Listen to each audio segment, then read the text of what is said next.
Yes, I'll talk about my grandma. Okay. All right, Mom, tell us about your grandma now. Well, my grandmother, according to the Indian records in Okmulgee, Oklahoma, and Muskogee, she was named Josephine Boone, and a direct descendant of Dana Boone and Nathaniel Boone. And my cousins were Nathaniel Boone and Dana Boone, okay? Uncle, great uncle and cousin. And my grandma was on the Indian Rolls.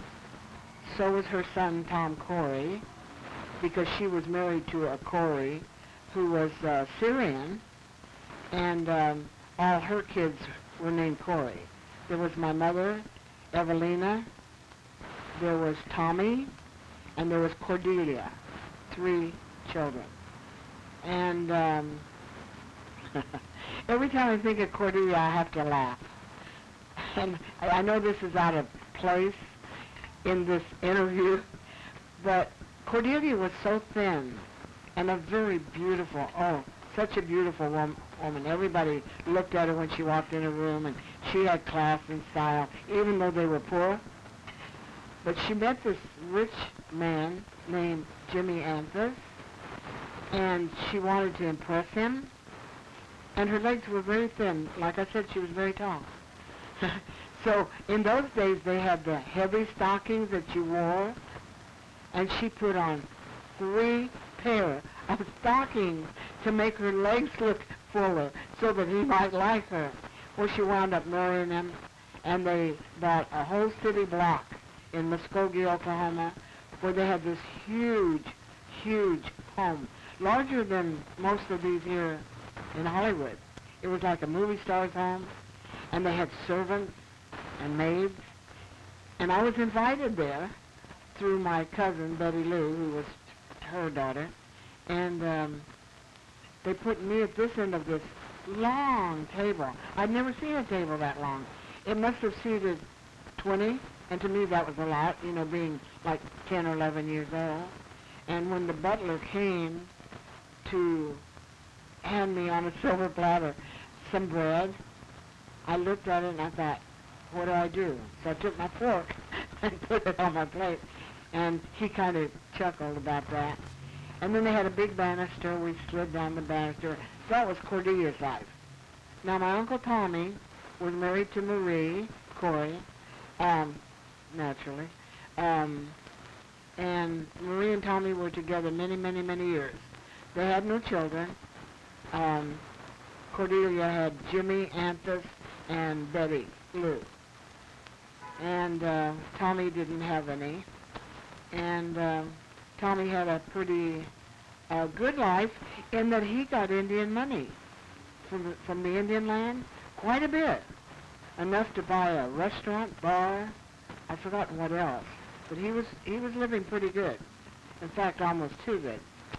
So that happened to Tommy.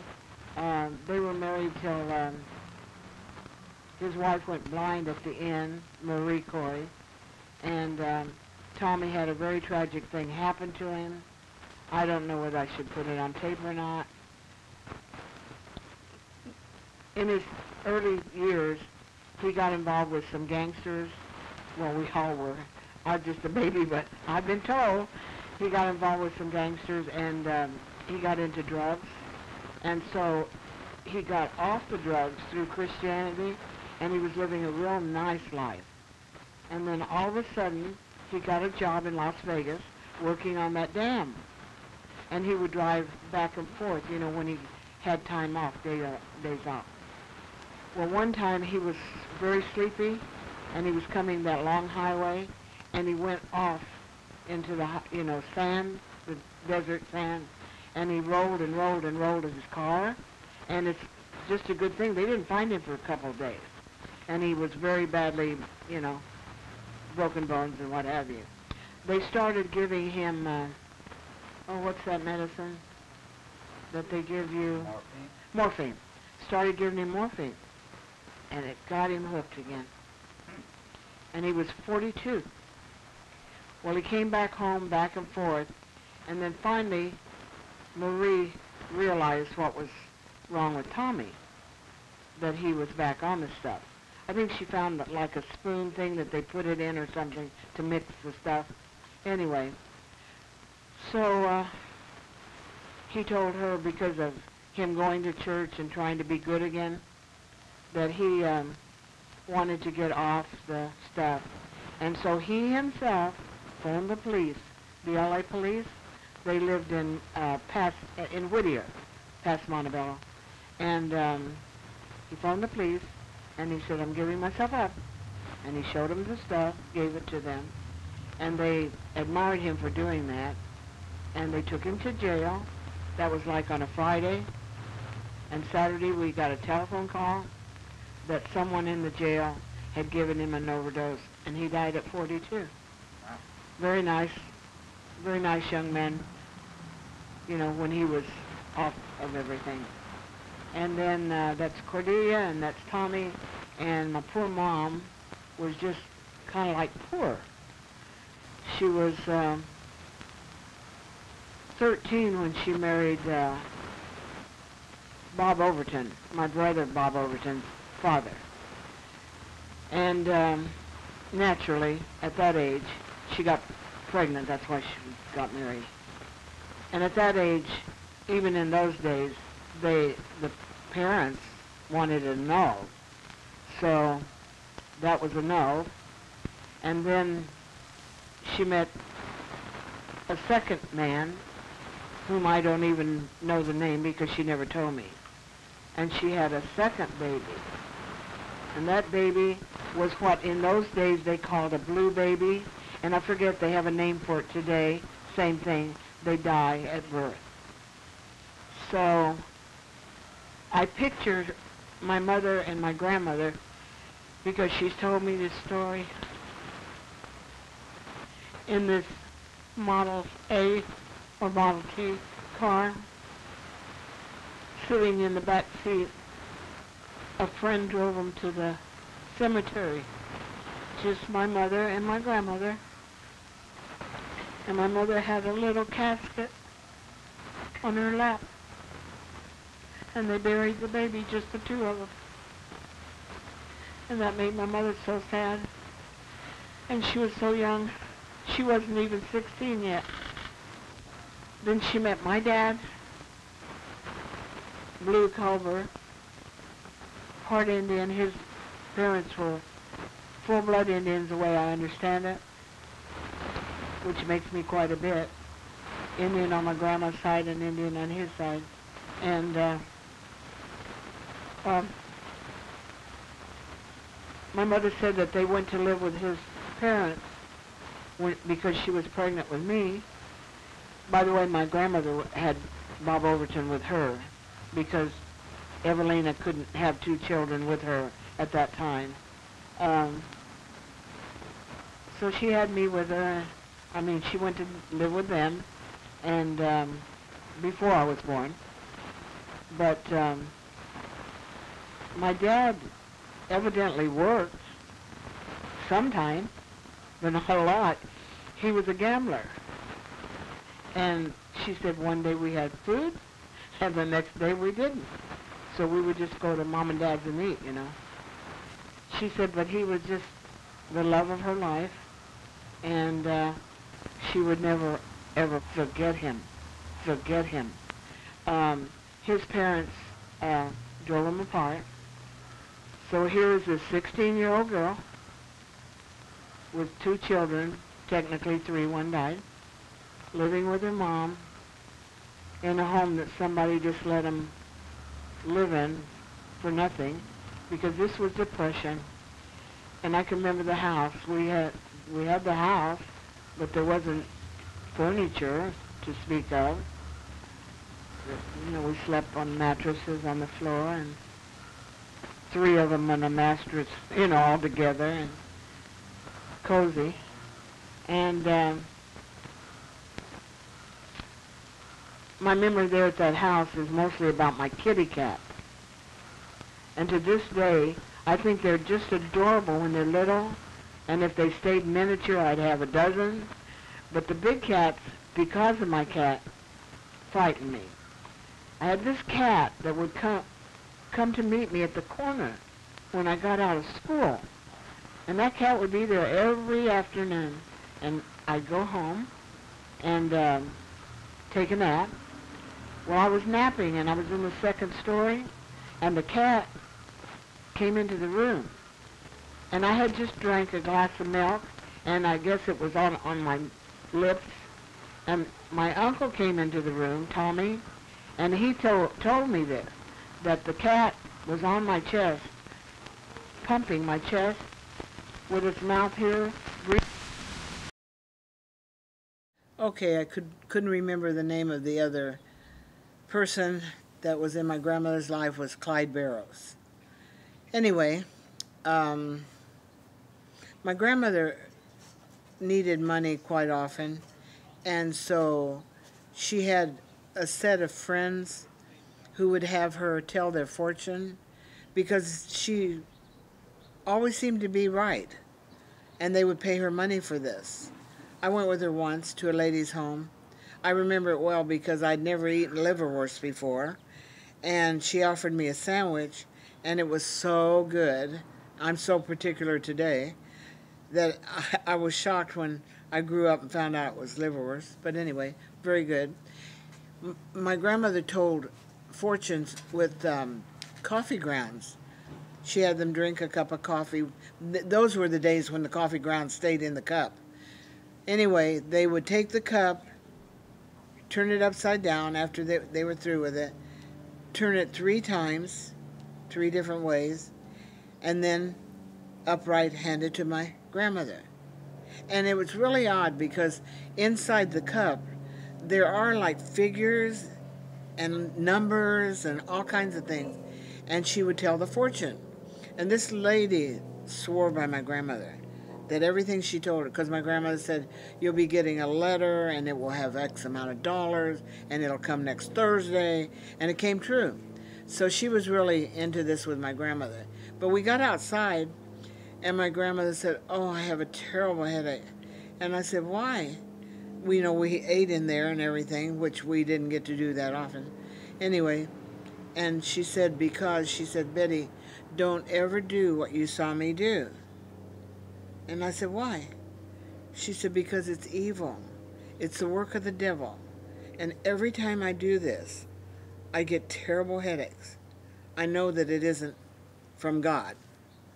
But she got by that way quite a few times. At least it brought food in the house. I also remember being turned down for food, and I really shouldn't say this, but I'm going to because it's true. We went to the Red Cross, and we really needed, we heard you get flour, beans, and something else. 3 things, sugar I think it was, I don't remember. Anyway, they turned us down. We didn't have food. And I can't remember, I seem to remember a little bit that we were sitting there, and we were hungry, But she said, drink water. We'll drink water. God gave us water. Water fills you up. You're not hungry when you drink water. She said, and I'll make some biscuits with the water. Most people use milk nowadays, but then she used water. So she always had Crisco or something similar to that, and always had some flour. So we got by that way in the house. And then in the field, she had corn, tomatoes, cucumbers, lettuce. We got by on that. That was a good time. Anyway, then back to Oklahoma City, my mom and dad and their arguments and what have you. She told him, she said, I'm not going to take this anymore. And she picked up an ashtray, thick. I've never seen an ashtray that heavy. And he was going to hit her, and she took the ashtray. She threw it, and she hit him right here. I thought she put his eye out. So did he. Because he was talking normal tone, like, you better never do that, get a towel. And then he went, because my eyes hurting. His voice changed. And I don't know, was it the pain or what? His voice changed, and we all started laughing, and he's standing there with a bloody face. Anyway, we we moved down the street before we came to Oklahoma City. And again, renting. And my mom went down to the corner store, and all she had was a watch, didn't have a ring or anything. And she told the owner of the grocery store, she said, please, we need food. We're hungry, you know. Even though Melvin worked at the thing, we were still lack of money. So she gave him her watch, and he gave us some food. We got by again. Anyway, so Melvin had a friend that came in. Melvin would feed the friend, young fella, and the friend would say, okay, you come on Saturday night, come down the alley to the back door of the theater. He was an usher at the theater, and he said, and I'll let you in, you, your wife, and little girl. So we got to see every movie. And you know what? I saw Gone with the Wind free 20 times, over and over and over and over. I saw all the movies with Betty Grable, all the dancers, all the Rita Hayworth, all the stars that to me were really, really stars, Glenn Ford and Robert Taylor and everybody. And I would sit there, and I'd sit through two or three movies on Saturday because I could get in free with Frances, my girlfriend, who is still my friend, who became a stripper in Las Vegas. But now I'm going a different way, okay? So we moved to California. Oh, no, we didn't. Okay, we're still at that little rental. And the lady where we used to live came down the street one day, and she said to my mother was standing out on the sidewalk, and she said, Evelina, do you know that man that just got in that car? And my mother had just gotten a slight glance, and she said, I think so. What did he tell you? Did he tell you what his name was? And she said, yes, he did. He was looking for his daughter, Betty. And she went, oh my God, that was my father. I've never had a picture of my father because there was one picture and it was torn out of the picture book. I don't know by who, possibly Melvin, because he was jealous that that was her husband. And I've never seen my father, but to know that he looked for me made me feel real good. So my mom got on the phone, she called my grandma, and she said, did you know that Blue was here looking for Betty? And she said, yes. It was my 10th birthday, and he wanted to give me a watch, and he wanted to see me. But that was the only almost meeting we ever had. And I've looked for him all my life, and it's been at least 19 years, possibly 20, that through the grapevine from somebody in Oklahoma, a friend of my mother's, I was told that of all the places I didn't look was California, and he was a piano player in a dance hall in Long Beach. He was right near me, and I didn't even know it. And I could have met him, and I wish I had. All I want to have is a picture. I know I have half brothers and sisters and what have you, but sometimes that can cause a problem if you open the Pandora's box. I mean, doesn't always, but you never know with people, because I don't know those people. And even if you meet them, it would be nice to meet them once, to just, maybe we would get along great, who knows. But the main thing is, I used to ride the bus to work, and I would look at a man, and if he looked a little bit like me, I'd say, maybe that's my dad. Maybe that's my dad. And never having a father is really hard. And never seeing him is harder. Especially when you know that he must have loved me, or he wouldn't have looked for me, you know? Anyway, so that's enough about that. Then we did move to California. Well, a lot of work out here. By now I'm 15, I think. So I got a work permit. I remember that, but I don't know how long we'd been here when I got that work permit. And I went to work in the defense plant, making airplane parts. So my job was to take the corrugated bottom of the plane and hold it up like this without gloves, you know, and it was tin and it was slippery and it kind of cut into your skin. Anyway, I had to wash all the oil. I don't know what the oil was doing in those corrugated things, but we had to clean those for them to put in the bottom of the plane. But I didn't have to work too hard because my mother was a supervisor. This little woman with no education went to the 4th grade. Her and her girlfriend in the 4th grade decided they were going to get on a bus and go to Hollywood. So they packed their little suitcases and were getting on the bus when a neighbor saw them and said, "Hey, what are you doing?" They said, "We're going to Hollywood."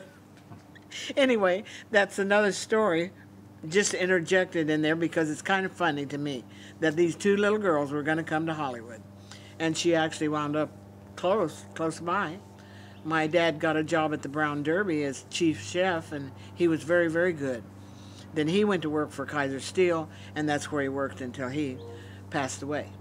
But anyway, we worked there, and then after we had that job and I was in high school, I was very lucky. In Oklahoma, I was the best typist in the school.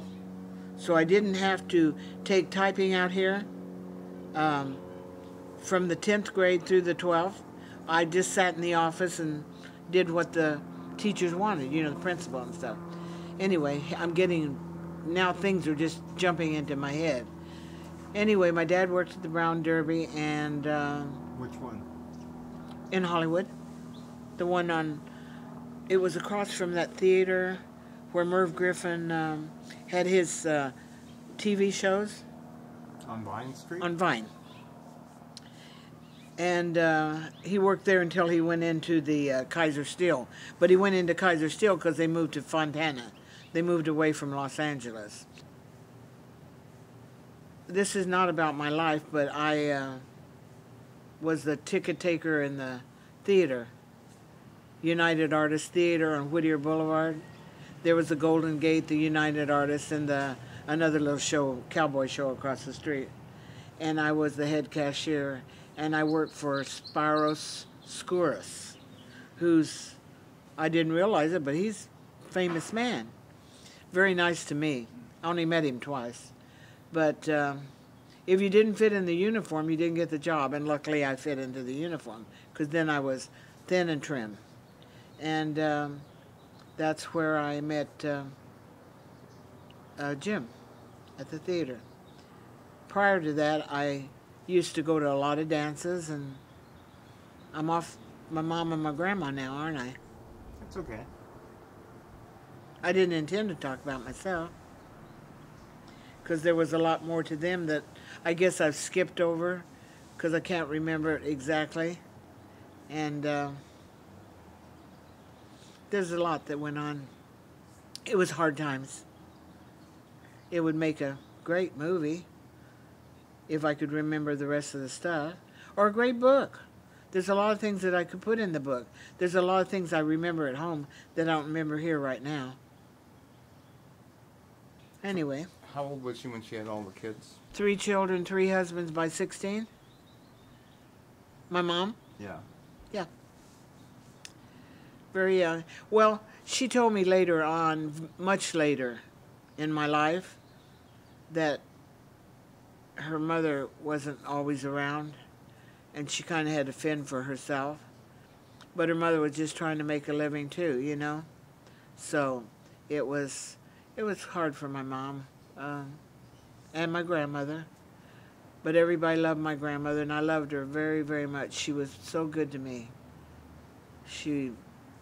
As a matter of fact, John, she took care of you when we lived over on Eastmont.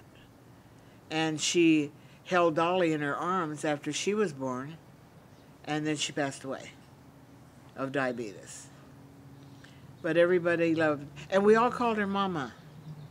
No one called her by her name, Josie, Josephine, whatever. Everybody, I called her Mama. I called my mother Evelina, because my mother was so young that she wanted the fellas to think I was her sister. And they did think I was her sister. So, interesting, interesting family, but poor. Those were tough times. But I got through, and I'm happy. I'm very happy with my family. I have a good family. I've been blessed. I've been blessed health-wise, family-wise, everything. Very. And people are kind to me. And I don't think it's strictly because I've gotten older. They're very nice to me, and they all say what I like, that I'm a nice lady. And that's what I'd like people to remember. So tell the cat story again. I had this cat that used to meet me on the corner when I got home from school, like dogs do with their masters. Well, anyway, this cat met me every day. Would go home with me, and I was used to taking a nap after I got home from school, you know, having some milk to drink. So I drank a big glass of milk, and I must have had it here, you know, didn't wipe my mouth or whatever. And I'm sleeping, and my Uncle Tommy came in, and he saw the cat on the bed on my chest with his paws pumping, and his mouth was down to where my mouth was, and he was taking the breath out of me. And my uncle took that cat by the tail, and he swung it around. It was 2 stories, and he swung it right through an open window. We didn't have curtains or anything. And that cat never returned. We don't know what happened to it. It was not outside, and it never came to the corner anymore. Cat was gone. Last cat I had. So what were you going to say about the movies?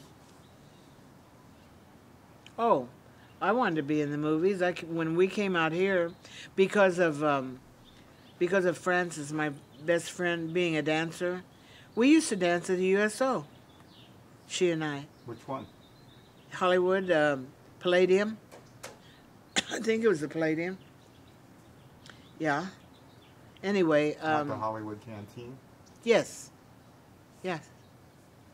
But they wouldn't let you go home with any of the servicemen. If you did, you couldn't be a dancer there anymore. You know, hired to entertain the troops. We had a real good time doing that. She went on to Long Beach, where she started stripping.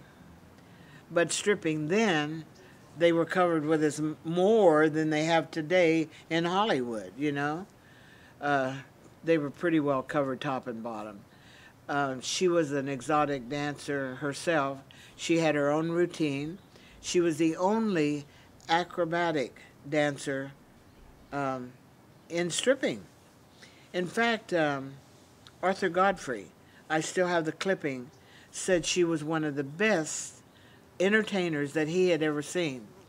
She was in Long Beach, and she called me, and she wanted me to go with the troupe led by Evelyn West, who was one of the most famous strippers. She had her bust insured for $1 million, and that was a lot then. She wanted me to go with them to Japan or somewhere to dance, and I told her that I didn't know how to do that, you know. She said, but we've danced together so many years. She said, I can teach you really fast. And I said, well, I have to go out to the car and ask the guy I'm engaged to, Jim. So I went out to the car, and I told him the story, and we were engaged, by the way. And he said, fine. He said, go with her, but you won't be coming back to me. So by not going with her,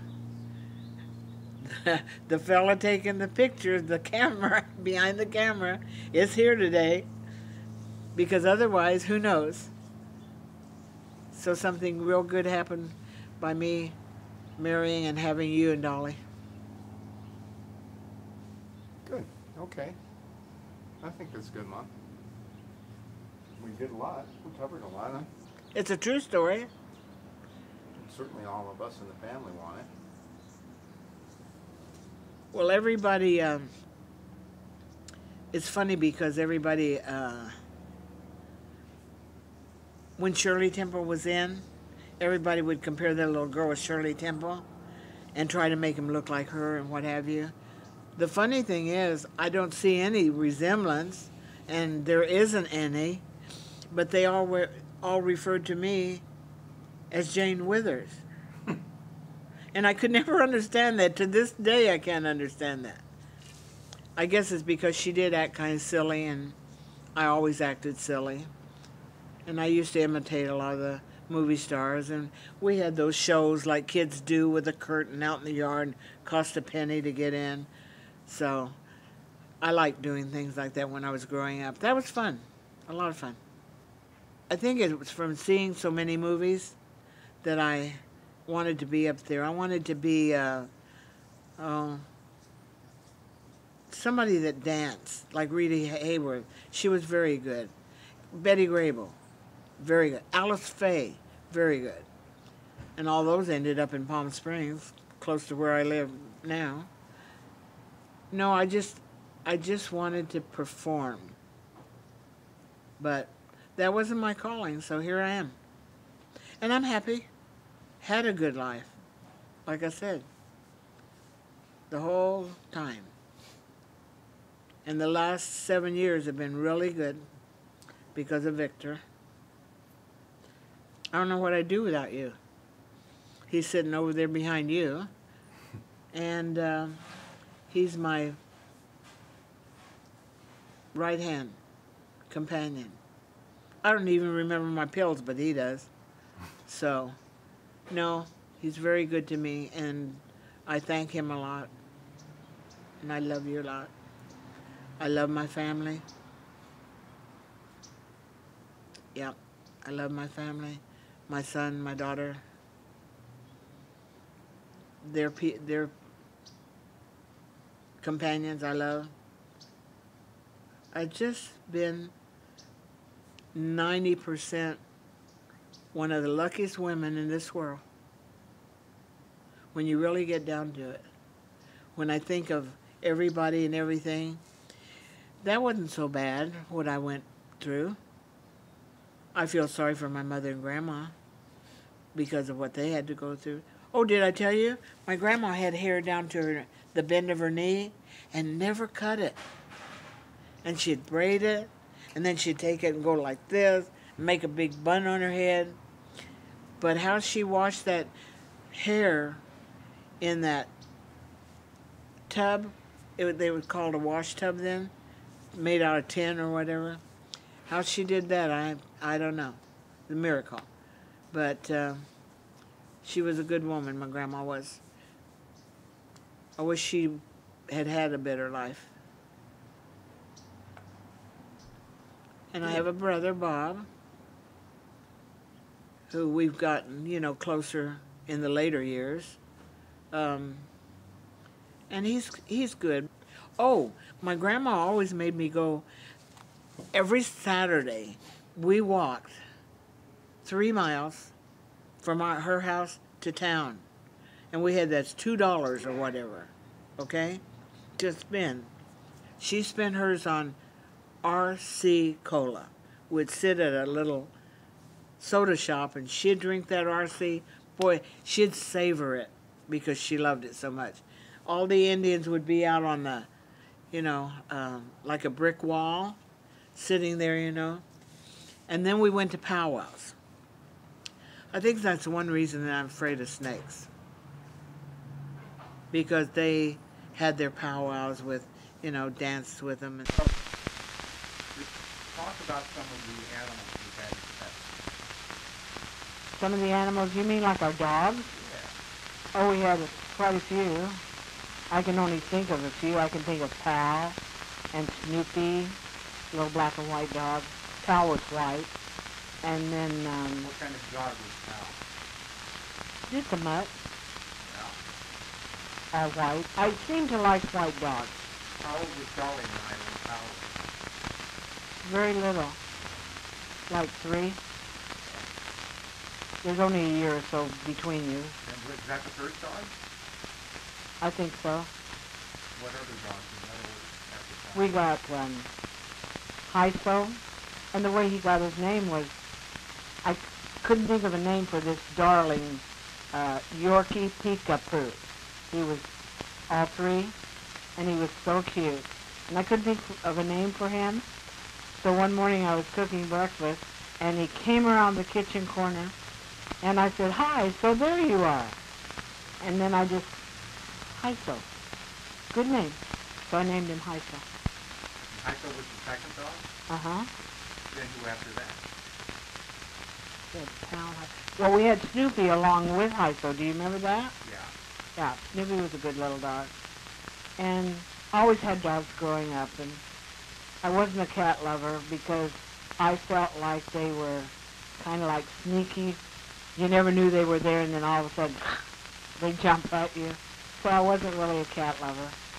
But I like all animals. I like the ferret and birds and things like that. As a matter of fact, I watched the birds out on the brick wall, and Victor feeds the birds. When we have bread, and we often have leftover bread, we put it on the wall, and the birds just come and have a picnic. Now, what was the little white dog that used to be chained up in the front yard and got run over that day in the street? A little too far for me, John. I can't get it on the moment, spur of the moment. How about Neil? Wasn't there a dog named Oh, Neil.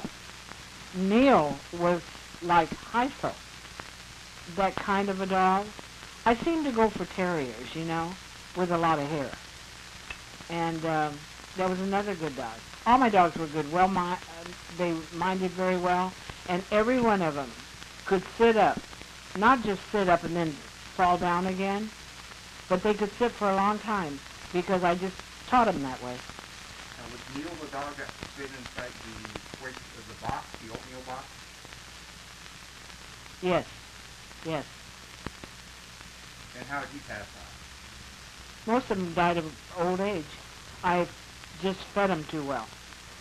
And which one of the dogs, you know, he was throwing up at the end and having a lot of problems that way, vomiting. I don't remember that either. Okay. I do remember what the vet told me about Hyso. He said, the next dog you get, I would suggest that you not be overly kind and feed him human food. Feed him pedigree only. And that's what I did with the next dog, which was Me Too, Lhasa Apso White, and she lived to be 21 years old. Larry and Dolly took me to put her down when she became ill, and I hated to put her down because you know how you hate to let go. So one night it was just me and her in the living room, and I said, Me Too, when it's time to go, could you come and tell me? And so one evening she came up to me, and she just went like this. She looked me in the eye, and I swear I could hear her say, it's time. So I called Dolly, and Larry, who does not like to do those things, insisted on coming. And so my son-in-law came to the front door, and I was very surprised. And he's the one who went in with her for me. And they couldn't, the vet said, you've been very good to this dog. This dog is at least 21 years old. And now there's Brandon. And now there's Brandon. Oh my, what a little angel came to us from my granddaughter, Jamie.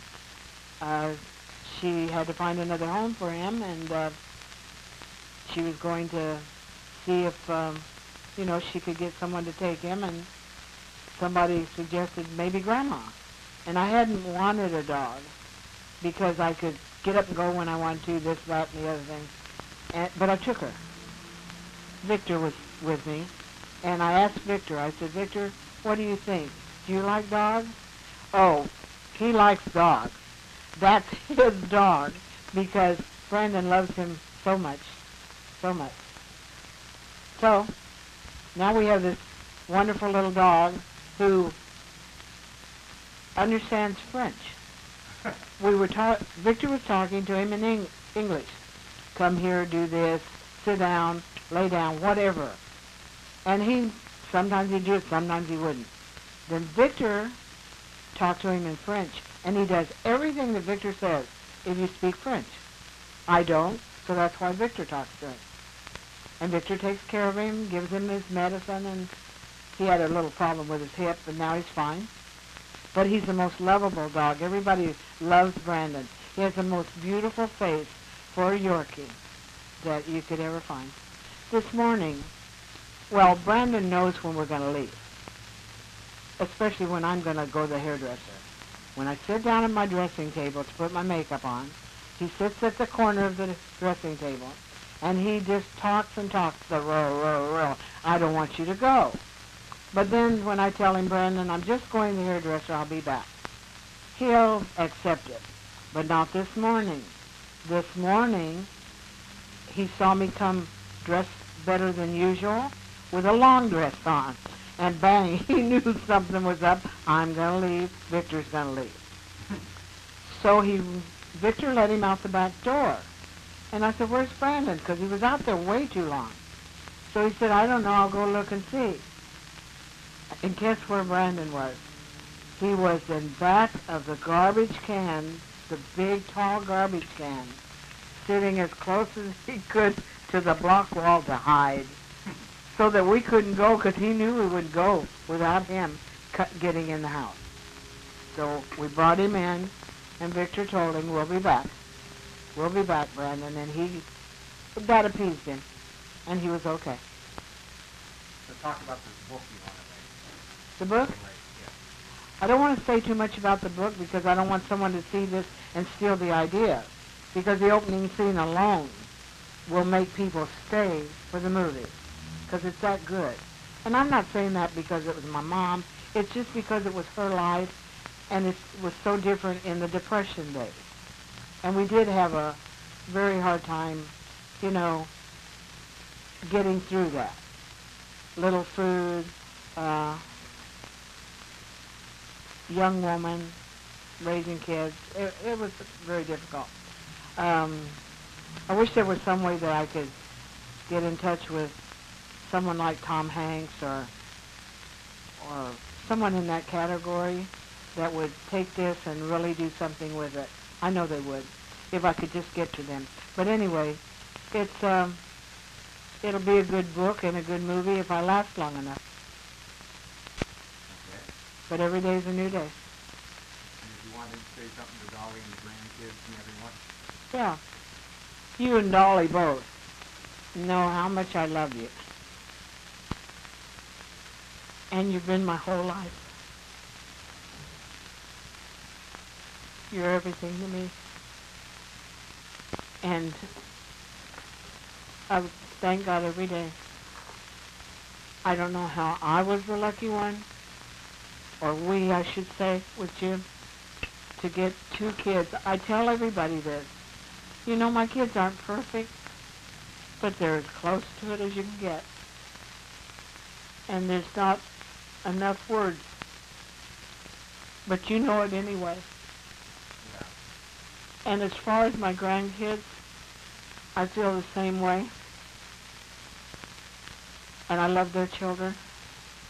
The little ones are fabulous. I mean, Jimmy makes me laugh, and Gus always gives me the hug, and Kyle. Who's Gus? Gus. Oh, this is Gus. Oh, my goodness. There I go again. Now my family's going to say, why did she call him Gus when his name is Jake? I don't know why I do that. I've never known a Gus in my life, okay? It's kind of like when I met Victor. I called him Richard for the first 5 months. Then I finally learned his name was Victor, because everybody laughed, okay?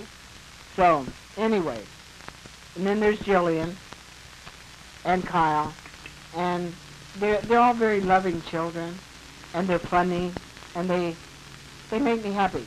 When I see them, let's say I've been in a bad mood or I don't feel well, it's really strange. I get well just like that because it's their smile. They're the wonderful children. I love them. And I feel the same with Jamie, Mark, Dean, everybody, all the whole thing. And Victor,